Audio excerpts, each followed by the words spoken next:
Hi పిల్లలు, praise the lord. మరి last week ఒక మంచి స్టోరీ నేర్చుకున్నారు కదా. ఈరోజు ఇంకొక మంచి స్టోరీ చెప్పడానికి నేను మీ ముందుకు వచ్చేసాను. మరి మీరు అందరూ వినడానికి రెడీగా ఉన్నారు కదా. ఓకే, జాగ్రత్తగా వినండి. అయితే మరి మీరు ఎప్పుడైనా మీరు రోజు స్కూల్కి వెళ్తున్నారు కదా, అక్కడ మీకు టీచర్స్ ఉంటారు, ప్రిన్సిపల్స్ ఉంటారు, మీకంటే ఎల్డర్స్ ఉంటారు కదా. మరి వారందరికీ మీరు ఒబీడియన్స్ చూపిస్తున్నారా? వారి మాటను మీరు వింటూ ఉన్నారా? వారి మాటకు మీరు లోబడుతూ ఉన్నారా? అయితే మరి బైబిల్లో ఒక అంకుల్ ఉన్నారు. ఆ అంకుల్ ఏంటంటే చాలా రిచెస్ట్ పర్సన్ అనమాట. చాలా గొప్ప వ్యక్తి, చాలా ధనవంతుడు. అతని క్రింద అనేక మంది పనివాళ్ళు ఉన్నారంట, సర్వెంట్స్ ఉన్నారంట. ఆయన కింద 100 మెంబర్స్ సైనికులు ఉన్నారంట. అంత గొప్ప పర్సను. మరి ఎవరికి లోబడ్డారో మనం చూద్దాం ఈ స్టోరీలో. ఓకే, అయితే యేసు ప్రభు వారు కపెర్నహూము అనే ఒక ప్రాంతంలోనికి వెళ్తూ ఉండగా ఆయన అనేకమైన అద్భుతములు చేయడం మనం చూస్తాము. ఆయన ఏం చేసేవారు తెలుసా పిల్లలు?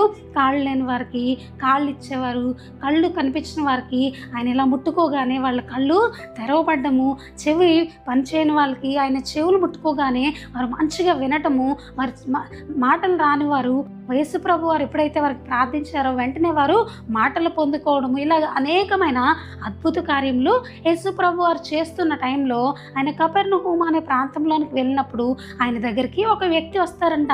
ఆ వ్యక్తి పేరు ఏంటంటే ఆయన ఒక శతాధిపతి. ఎవరు? శతాధిపతి అని ఒక వ్యక్తి యేసు ప్రభు దగ్గరికి వచ్చినప్పుడు ఆయన ఏం చేస్తారు తెలుసా పిల్లలు? ఆ శతాధిపతి దగ్గర అనేక మంది సర్వెంట్స్ ఉన్నారని చెప్పాను కదా. అందులో ఒక సర్వెంట్కి హెల్త్ బాగోదంట, పెరాలసిస్ వచ్చిందంట. ఏమొచ్చింది? పక్షవాయువు అనే వ్యాధితో ఆ సర్వెంట్ బాధపడుతూ ఉన్న టైంలో ఆయన ఏం చేస్తాడంటే ఈ రిచెస్ట్ పర్సన్, ఈ శతాధిపతి, ఈ గొప్ప వ్యక్తి ఏం చేస్తాడు తెలుసా పిల్లలు? యేసు ప్రభు దగ్గరికి వస్తారంట. యేసయ్యా, మరి నువ్వు చాలా అద్భుతములు చేసావు, నేను నిన్ను నమ్ముతా ఉన్నాను, నువ్వు గొప్ప దేవుడు అని, నువ్వు ఎలాంటి దాన్నైనా స్వస్థపరచగలవని, ఎలాంటి కార్యమైనా నువ్వు చేయగలవని నేను నమ్ముతున్నాను అని చెప్పి ఆ వ్యక్తి చెప్తా ఉన్నాడు. అయితే మరి ఈరోజు నువ్వు నమ్ముతున్నావా యేసు ప్రభుని? మరి ఆ శతాధిపతి ఎలాంటి విశ్వాసం అయితే దేవుని మీద చూపిస్తూ ఉన్నాడో ఈరోజు నువ్వు అలాంటి విశ్వాసాన్ని దేవుడి మీద చూపిస్తూ ఉన్నావా? మరి మీకు చాలా ట్రబుల్స్ ఉండొచ్చు. ఏంటి? నాకు ఈ సబ్జెక్ట్ రాదక్క, నాకు ఈ ఎగ్జామ్ ఉందక్క, నాకు ఇది తెలియట్లేదక్క, ఎలా చేయాలో, నాకు ఈ మ్యాథ్స్లో ఈ ప్రాబ్లమ్స్ ఉన్నాయక్క, ఇది నాకు అర్థం కావట్లేదు అన్నావు అనుకుంటా ఉన్నావేమో. నువ్వు ఎప్పుడైతే యేసయ్య దగ్గరికి వస్తావో యేసయ్య ఏదైనా చేయగల సమర్థుడు. మనకు అసాధ్యమైనవి కూడా దేవునికి సాధ్యం చేయగల దేవుడు మన దేవుడు. కాబట్టి నువ్వు ఎప్పుడైతే యేసయ్య దగ్గరికి వచ్చి యేసయ్య నాకు ఇది కష్టంగా ఉంది ప్రవ్వా, నాకు ఇది సహాయం చేయండి ప్రవ్వా, నువ్వు ఇది చేయగల దేవుడు యేసయ్య, నువ్వు జ్ఞానం దయచేయండి ప్రవ్వా, నాకు ఈ సమస్య ఉంది, దీని నుండి నన్ను విడిపించండి ప్రవ్వా అని నువ్వు ఎప్పుడైతే దేవుడి దగ్గర ప్రార్థన చేస్తావో దేవుడు ఖచ్చితంగా దాన్ని సాధ్యపరిచే దేవుడు. నువ్వేం చేయాలి తెలుసా? దేవుని యందు సంపూర్ణంగా విశ్వాసం ఉంచాలి. దేవుణ్ణి పూర్తిగా నమ్మగలిగితే దేవుడు నీ జీవితంలో కార్యం చేస్తాడు. మరి మనం వాక్యం నేర్చుకున్నాం కదా, నమ్ముటి నీ వల్ల అయితే నమ్మువానికి సమస్తము సాధ్యము అని. అలాగే నువ్వు ఎప్పుడైతే నమ్ముతావో దేవుడు దాన్ని ఖచ్చితంగా కార్యం చేయగల దేవుడు మన దేవుడు. అయితే ఈ శతాధిపతి దేవుని దగ్గరకు వచ్చి శతాధిపతి తను చాలా గొప్ప వ్యక్తి, కానీ తనకున్న డబ్బును బట్టి కానీ తన కింద ఉన్న సైనికులను బట్టి కానీ తనకున్న సమస్తం బట్టి తను గర్వించలేదంట. ఈరోజు మన దగ్గర ఒక మంచి బాక్స్ ఉందనుకోండి, మనం ఏం చేస్తాం? అరే నీ దగ్గర బాక్స్ లేదు చూడు, నా దగ్గర మంచి బాక్స్ ఉంది అని చెప్పి మనం గర్వపడతాము. లేదంటే వేరే వాళ్ళ దగ్గర ఉన్నది మన దగ్గర ఉన్నది వేరే వాళ్ళ దగ్గర లేనప్పుడు మన అమ్మాయి గొప్పగా మనం ఫీల్ అవుతాం. కానీ ఈ అంకులైతే తను తాను తగ్గించుకొని తన సర్వెంట్కి బాగాలేదని చెప్పి యేసు ప్రభు దగ్గరికి రావడం మనం చూస్తాం. మనకున్న దాన్ని బట్టి మనము గర్వించకూడదని చెప్పి దేవుడు చెప్తా ఉన్నాడు. మనల్ని మనం తగ్గించుకునే వారిగా ఉండాలని చెప్పి దేవుడు చెప్తా ఉన్నాడు. అయితే మరి ఎప్పుడైతే మనం దేవునికి లోబడతామో దేవుడు మన జీవితంలో ప్రతి దాన్ని సాధ్యపరుస్తాడు. మనకు కావాల్సిన సమస్తము దేవుడు మనకి ఇస్తాడు. మరి శతాధిపతి దేవుని దగ్గరికి వెళ్ళినప్పుడు ఆ యేసు ప్రభు గారు ఏం చెప్తారు తెలుసా?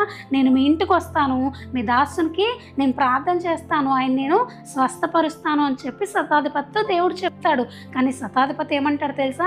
ప్రవ్వా, నా దగ్గర చాలామంది సైనికులు ఉన్నారు, నేను గొప్ప గ్రేట్ పొజిషన్లో ఉన్నాను, కానీ నువ్వు మా ఇంటికి రావడానికి నేను యోగ్యుడిని కాను, నేను పాత్రుడిని కాను, ఎందుకంటే నువ్వు చాలా గొప్ప దేవుడివి, నువ్వు చాలా మంచి దేవుడివి అని చెప్పి దేవుని గురించి తను చెప్తా ఉన్నాడు. నిజమే ప్రభు, నిజమే తెలుసా పిల్లలు, మనం కలిగి ఉన్న దేవుడు చాలా గొప్ప దేవుడు. మన దేవుడు చాలా మంచి దేవుడు. ఆయన నమ్మదగిన దేవుడు మన దేవుడు. కాబట్టి మనము దేవుని దగ్గర మనం ఎప్పుడు కూడా తగ్గించుకోవాలి. ఆయన యందు సంపూర్ణంగా నమ్మకం కలిగి ఉండాలి. మనం అందరం కూడా దేవుని యందు విశ్వాసం కలిగి ఉండాలి అని చెప్పి దేవుడు కోరుకుంటా ఉన్నాడు. అయితే ఆ శతాధిపతి ఆ మాట చెప్పినప్పుడు యేసుప్రభు చెప్తాడు, నువ్వు చాలా గొప్ప విశ్వాసివి, ఇంత గొప్ప విశ్వాసం నేను ఎవరిలో కూడా చూడలేదు, నీ విశ్వాసం చాలా గొప్పది అని చెప్పి చెప్తాడు. శతాధిపతి ఇంకో మాట అంటాడు, పిల్లలు ఏమని తెలుసా, నువ్వు ఇక్కడి నుంచి చెప్పు ప్రభువా చాలు, నువ్వు నా దాసుడు స్వస్థపరచబడాలి అని నువ్వు ఇక్కడ నుంచి ఒక మాట పలుకు, అక్కడ మా ఇంట్లో ఉన్న నా దాసుడు స్వస్థపరచబడతాడు, కాబట్టి నువ్వు మా ఇంటికి రానవసరం లేదు, ఇక్కడ నుండే నువ్వు చెప్పు చాలు అని చెప్పి చెప్తాడు. నిజమే కదా పిల్లలు, మనం చాలామందిని అనుకుంటాం, గొప్ప గొప్ప సేవకులను చూసినప్పుడు వాళ్ళ నా మీద చెయ్యాలి, వాళ్ళు నాకు ప్రార్థన చేయాలి అనుకుంటాం. కానీ మనం ప్రార్థన చేసిన దేవుడు వింటాడు, మనం అడిగింది కూడా దేవుడు ఇస్తాడు. అలాగే యేసు ప్రభు తను చూసి చాలా షాక్ అయ్యి, నువ్వు నిజంగా చాలా గొప్ప విశ్వాసం కలిగిన వాడివి, నేను నీ దాసుని కొరకు స్వస్థపరమని నేను ప్రార్థన చేస్తాను, నీ దాసుడు స్వస్థపరచబడతాడు అని చెప్పి తను చెప్పినప్పుడు వెంటనే ఆ క్షణంలోనే తన దాసుడు స్వస్థపరచబడడం మనం చూస్తాం. అయితే శతాధిపతి ఇంటికి వెళ్ళగానే తన దాసుడికి ఉండే పెరాలసిస్ అంతా కూడా పోతుందన్నమాట. తను చక్కగా నడిచినప్పుడు శతాధిపతి ఆ దాసుడిని అడుగుతాడు, ఏమనంటే నువ్వు ఎప్పుడు స్వస్థపరచబడ్డావంటే నేను ఈ టైంలో స్వస్థపరచబడ్డాను, ఈ టైంలో నేను హీల్ అయ్యాను అని చెప్పి ఆ దాసుడు చెప్పినప్పుడు అదే టైంలో యేసుప్రభు వారు శతాధిపతితో చెప్పడం జరుగుతుంది. అక్కడ యేసుప్రభు వారు మాట చెప్పగానే ఇక్కడ ఇంట్లో ఉన్న దాసుడు ఏమవుతాడు, హీల్ అవుతాడు. అలాగే మనము దేవుణ్ణి ప్రార్థించినప్పుడు, దేవునిలో పూర్తిగా విశ్వాసం కలిగి ఉన్నప్పుడు దేవుడు మన జీవితంలో గొప్ప గొప్ప కార్యములు చేయడం మనం చూస్తాం. ఈరోజు మనం అపనమ్మకంతో ఉన్నామేమో, దేవుడిని అడుగుదాం, ప్రవ్వా నాకు నీ అందు పూర్తిగా విశ్వాసించే కృపను నాకు దయచేయించు ప్రవ్వా అని చెప్పి దేవునికి ప్రార్థన చేద్దాము. పిల్లలు అందరూ కళ్ళు మూసుకొని యేసయ్యతో చెప్దాం, యేసయ్యా శతాధిపతి కలిగి ఉన్న ఆ గొప్ప విశ్వాసాన్ని నాకు కూడా దయచేయండి ప్రవ్వా అని చెప్పి అందరం చెప్దాం. అందరూ కళ్ళు మూసుకొని పిల్లలు ప్రార్థన చేసుకుందాం. యేసయ్యానికి వందనములు రాజా, దేవానికి స్తోత్రములు చెల్లించుకుంటున్నాం తండ్రి. నిజమే దేవా, మేము ప్రభువా నీ అందు సంపూర్ణంగా తండ్రి విశ్వాసం ఉంచలేకపోతా ఉన్నాం, దయతో క్షమించండి. మరి శతాధిపతి ఎంత గొప్ప విశ్వాసాన్ని ప్రభువా చూపించాడో అంత గొప్ప విశ్వాసాన్ని చూపించే కృపను మాకు మీరు దయచేయండి. అట్టి విశ్వాసంతో మిమ్మల్ని మేము నమ్మడానికి మీరు మాకు కృప చూపించమని అడుగుచు, మా జీవితంలో మీరు సమస్తము చేయగల దేవుడు అని మేము నమ్మచ్చు. సమస్త మహిమ ఘనత ప్రభావం మీకే చెల్లించుకుంటూ యేసు నామములో ఈ చిన్న ప్రార్థన అడిగి వేడుకొంచున్నాం తండ్రి, ఆమేన్.